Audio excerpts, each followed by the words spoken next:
Hi friends, ప్రస్తుతం ప్రపంచవ్యాప్తంగా China చేస్తున్నటువంటి అరాచకాలు అన్నీ ఇన్ని కావు. కేవలం వాళ్ళ యొక్క స్వార్థం కోసం, వాళ్ళ యొక్క అభివృద్ధి కోసం, వాళ్ళ జీడిపి పెరిగేందుకు వాళ్ళు మిగతా దేశాలు చేస్తున్నటువంటి టెక్నాలజీని కాపీ కొడుతూ వాటిలోనే చాలా నాసి రకం వస్తువులను మరియు క్వాలిటీ లేని వస్తువులను తయారు చేస్తూ ప్రపంచానికి చాలా చౌకగా వస్తువులను ఎగుమతి చేస్తున్నాం అని పైకి చెబుతున్నప్పటికీ వాటిలో ఎలాంటి క్వాలిటీ లేకపోవడం వల్ల ప్రపంచం యొక్క మనుగడనే ప్రశ్నార్థకం చేస్తున్నాయి. దీని మూలంగా ప్రస్తుతం రీసెంట్గా చాలా వరకు అంతర్జాతీయ కోర్టుల్లో చైనా పైన చాలా కేసులు కూడా ఉన్నాయి. ప్రస్తుతం రీసెంట్గా చైనాను ఇలాగే నమ్ముకొని వెనిజులా బొక్క బోర్లో పడిందనే చెప్పాలి. అసలు మ్యాటర్లోకి వెళితే రీసెంట్గా అమెరికా వెనిజులా అధ్యక్షుడైనటువంటి నికోలా మదురో మరియు ఆయన భార్య ఇద్దరిని కిడ్నాప్ చేసి అమెరికాలోని న్యూయార్క్ కోర్టు ముందు ఉంచింది. ప్రధానంగా గతంలో అమెరికా ప్రపంచంలో ఏ దేశ అధ్యక్షుడిని కూడా ఇలా కిడ్నాప్ చేసి తమ దేశానికి తీసుకువెళ్ళిందే లేదు. అసలు అమెరికా ఇలా ప్రత్యేకంగా ఒక దేశ అధ్యక్షుడిపైనే తమ దేశ మిలిటరీని లేదా క్షిపణులను ప్రయోగించి వాళ్ళను ఇంత దొంగచాటుగా కిడ్నాప్ చేయడం అసలు ఏ దేశంపై కూడా ఇలాంటి చర్యనే చేయలేదు. అసలు ఇక్కడ అమెరికా చేసిందంటే ఆ దేశ బలహీనత ఎలా ఉందో అర్థం చేసుకోవాలి. మరి ఇలా వెనిజులా దేశ బలహీనత ఏంటంటే అతిగా చైనాను నమ్మడం అనే చెప్పాలి. ప్రధానంగా గతంలో ఈ వెనిజులా అధ్యక్షుడైనటువంటి నికోలా మదురో ఎక్కువగా క్యూబా మరియు రష్యా యొక్క బలగాలు లేదా వాళ్ళ యొక్క సైనిక ఆయుధాల యొక్క రక్షణలో ఉండేవాడు. కానీ రీసెంట్గా అతడు కొన్ని సంవత్సరాల నుండి ఎక్కువగా చైనాను అతిగా నమ్మి చైనా యొక్క రక్షణ ఆయుధాల పర్యవేక్షణలో ఉంటూ అవే తనను లేదా తమ యొక్క రాజధానిని తమ దేశాన్ని రక్షిస్తాయని అతడు ఎంతగానో నమ్మాడు.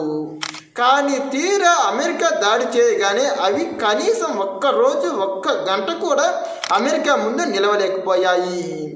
కొన్ని వేల కోట్లు వెచ్చించి మరీ చైనా వద్ద ఈ ఆయుధాలను కొంటే ప్రస్తుతం అవి అమెరికా ముందు కనీసం ఒక్క గంట పాటు కూడా నిలవలేకపోవడం అసలు చైనా ఆయుధాల యొక్క బలహీనత ఏంటో ప్రస్తుతం ప్రపంచానికి తెలిసిందనే చెప్పాలి. వాళ్ళు మాత్రం నిజానికి మంచి నాణ్యత కలిగినటువంటి క్వాలిటీ ఆయుధాలను ఉంచుకొని ప్రపంచానికి మాత్రం నాసి రకమైన మరియు డూప్లికేట్ ప్రొడక్ట్స్ను అమ్ముతూ వాళ్ళు మాత్రం కొన్ని వేల కోట్లు సంపాదించుకుంటూ ప్రపంచం యొక్క దేశాల ఉనికిని మాత్రం ప్రశ్నార్థకం చేస్తున్నారని మరొక్కసారి చైనా యొక్క గుట్టు బయటపడింది. ఒకవేళ చైనానే గనుక తమ దేశ ఆయుధాల పరిస్థితిని గురించి ముందుగానే అతడికి చెప్పి ఉంటే అతడు రష్యా మరియు ఫ్రాన్స్, ఇజ్రాయిల్ లాంటి దేశాల వద్ద ఆయుధాలు కొనుక్కొని ఉండేవాడు. అలాగైనా తమ యొక్క రక్షణను తనను తాను కాపాడుకుని ఉండేవాడనే చెప్పాలి. కానీ చైనా మాత్రం తమ లాభం కోసం అనవసరంగా ఒక అధ్యక్షుడి యొక్క జీవితాన్ని నాశనం చేసిందనే అర్థం చేసుకోవాలి.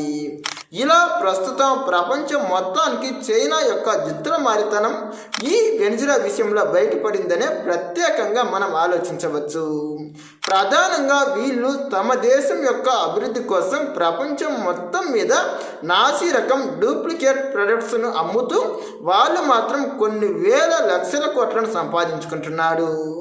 ఈ మధ్య కాలంలో వీళ్ళు పేక్ మాంసం మరియు పేక్ కోడిగుడ్లను కూడా తయారు చేస్తూ ప్రపంచంలోని ఎంతోమంది అనారోగ్యాలకు వీళ్ళే పరోక్షంగా కారకులవుతున్నారు. కాకపోతే వీళ్ళు చాలా తక్కువ రేట్లకు అమ్ముతున్నప్పటికీ వాటిని వాడినటువంటి ప్రజలు మరియు జనాలు మాత్రం చాలా తీవ్రంగా నష్టపోతున్నారు. కానీ ఇక్కడ పేద దేశాలు వాళ్ళ యొక్క లాభాల కోసం ఇలా ఈ దేశం వద్ద కొంటున్నారు. మరి రాబోయే రోజుల్లో చైనా ఈ తప్పులను సరిదిద్దుకొని ప్రపంచ దేశాలకు కాస్తైనా మేలు చేసి తమ కూడా లాభపడుతుందేమో చూడాలి. ఇప్పటికీ కూడా చైనా గనక తమ యొక్క ఈ డూప్లికేట్ ప్రొడక్ట్స్ను అమ్మడం మానకపోతే మాత్రం ప్రస్తుతం ప్రపంచంలోని చాలా దేశాలు ఈ ప్రొడక్ట్స్ను బ్యాన్ చేసే అవకాశాలు కూడా ఉన్నాయి. అంతేకాకుండా ప్రస్తుతం ఈ డిఫెన్స్ సిస్టంలో వీళ్ళు చేసేటటువంటి ఆయుధాలు అనేవి ఒక దేశం యొక్క భవిష్యత్తును నిర్దేశించేవి. మరి ఇలా వాళ్ళ భవిష్యత్తును నిర్దేశించే ఆయుధాల తయారీలో వీళ్ళు ఇలా నాసి రకం ఉత్పత్తులను తయారు చేయడం నిజంగా అసలు చైనా ఎలాంటి దరిద్రపు బుద్ధితో ఆలోచిస్తుందో అర్థం చేసుకోవాలి. అసలు S-400 మరియు బ్రహ్మోస్ లాంటి గొప్ప గొప్ప క్షిపణులను భారత్ రష్యా వద్ద నుండి దిగుమతి చేసుకోవడమో లేదా భారత్ విదేశీ సహకారంతో తయారు చేసుకోవడమో చేస్తుంటే వీళ్ళు మాత్రం అంత క్వాలిటీ ఉన్న ప్రొడక్ట్స్ తమ వద్ద ఉన్నాయంటూ పాకిస్తాన్ మరియు వెనిజులా లాంటి చిన్న చిన్న దేశాలకు అమ్మడం నిజంగా ఎంతవరకు కరెక్టు? ప్రస్తుతం ఇప్పుడు ఈ అమెరికా మూలంగా వెనిజులా యొక్క బలహీనత మరియు చైనా ఆయుధాల యొక్క బలహీనత ప్రపంచానికి పరిచయం అయింది. మరి ఇప్పుడు ఈ చైనా ఈ బలహీనతలను అధిగమించి తమ యొక్క ఈ ఆయుధ వ్యాపారంలో ఎలాంటి మెలకువలు పాటిస్తుందో చూడాలి.